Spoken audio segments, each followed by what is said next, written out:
Renaissance adalah periode kelahiran kembali atau peralihan dari abad pertengahan ke zaman modern.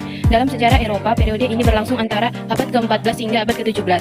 Kata Renaissance berasal dari bahasa Perancis yang artinya terlahir kembali. Secara umum, Renaissance digambarkan sebagai penghubung antara abad ke-8 atau Dark Ages dan zaman modern di mana budaya, seni, politik, ekonomi mengalami perkembangan pesat. Selain itu, beberapa pemikir, penulis, negarawan, ilmuwan, dan seniman terhebat dalam sejarah lahir di periode ini.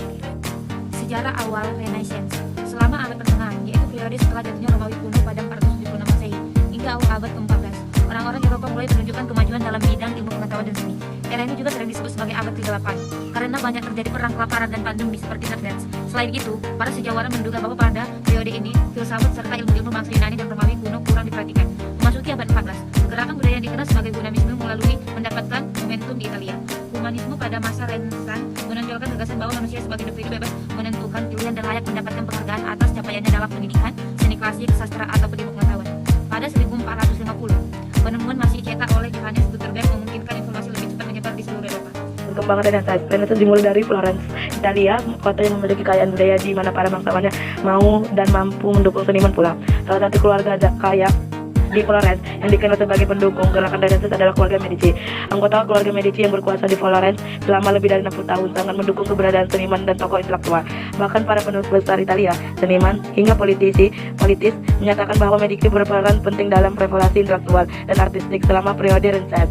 Gerakan Renaissance pertama kali mulai ke negara-negara kota Italia lainnya seperti Venice, Milan, Bologna, Pera, dan Roma. Kemudian selama abad ke-15, gagasan Renaissance menyebar di Italia, ke Prancis, dan kemudian ke seluruh Eropa barat dan utara. Tokoh-tokoh termasyhur dari zaman Renaissance. Berikut ini beberapa tokoh intelektual, seniman, ilmuwan, penulis, serta penjelajah yang paling terkenal dan inovatif dari zaman Renaissance.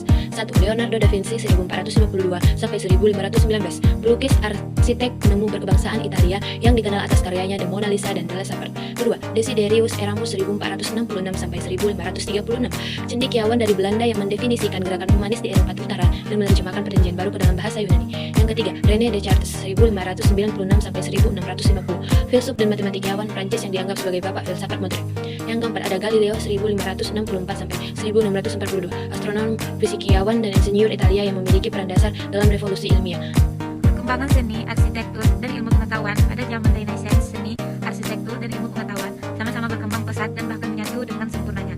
Misalnya ketika Leonardo dan Vinci memasukkan prinsip-prinsip ilmiah seperti anatomi ke dalam karyanya untuk menciptakan bentuk tubuh yang lebih presisi. Selain itu, arsitek Filippo Belensis juga belajar matematika supaya dapat secara akurat merancang bangunan besar dengan kubur yang luas. Pada periode ini, karya seni yang tercipta memiliki ciri-ciri realitas dan natural karena para seniman berusaha menggambarkan orang ataupun objek senyata mungkin. Penjelajahan pada zaman Renaissance. Sementara para seniman dan pemikir menggunakan bakat mereka untuk mengeksperimenkan ide-ide baru, beberapa orang Eropa mulai berlayar untuk belajar lebih banyak tentang dunia di sekitar mereka. Para penjelajah meluncurkan eksperimen untuk melakukan penjelajahan ke seluruh dunia. Mereka akhirnya dapat menemukan rute perdagangan baru ke Amerika, India, dan Timur Jauh. Reformasi Protestan. Paham humanisme yang berkembang selama Renaissance mendorong orang-orang Eropa untuk mempertanyakan peran gereja Katolik Roma. Setelah semakin banyak orang belajar, membaca, menulis, dan menafsirkan gagasan, mereka mulai berani mengkritik serta mempertanyakan agama yang sebelumnya dianggap tabu. Pada abad ke-16, Martin Luther, seorang birawan Jerman, memimpin reformasi Protestan, sebuah gerakan revolusioner yang menyebabkan perpecahan gereja Katolik. Dampak Renaissance, tumbuhnya kesadaran akan kebebasan dan kemandirian individu, berkembangnya ilmu pengetahuan, seni, budaya, politik, dan ekonomi, munculnya berbagai inovasi dalam ilmu pengetahuan dan seni, runtuhnya dominasi gereja terhadap tantangan masyarakat Eropa, munculnya paham kapitalisme, liberal, dan materialisme.